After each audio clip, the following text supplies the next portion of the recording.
എനിക്ക് തിരക്കുണ്ടെന്ന്. ഉമ്മ അതും ഇത് ആലോചിച്ചിട്ടൊന്നും വെറുതെ ടെൻഷൻ ആവാനൊന്നും നിക്കണ്ട. ഷമീർക്ക് വന്ന് നിങ്ങൾ ഹോസ്പിറ്റലിലേക്ക് പോയിട്ട് പോയി, വേഗം ഒരു പർദ്ദ ഇട്ടുകൊണ്ട് ഉമ്മ പോവില്ലേ, എന്നാലേ മാറുള്ളൂട്ടാ.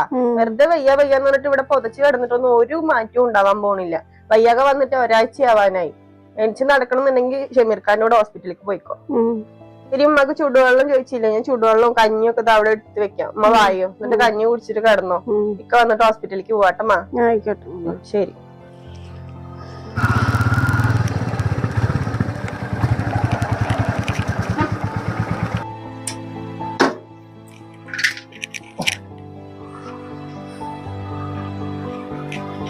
ഉമ്മ ഉമ്മ അവിടെ കിടക്ക. ഉമ്മ എന്ത് പറ്റി പെട്ടെന്ന് വയ്യാകമ്മക്ക്? അപ്പൊ സാലിക്ക് ഫോൺ വിളിച്ച് പറയുന്നു മകക്ക് തീരെ വയ്യാന്നൊക്കെ പറയുന്നത്. കൊറേ ദിവസമായി. അതെന്ത് പെട്ടെന്ന് വയ്യാതെ പിടിച്ച്? മഴ നനഞ്ഞിണ്ടാവും അല്ലേ?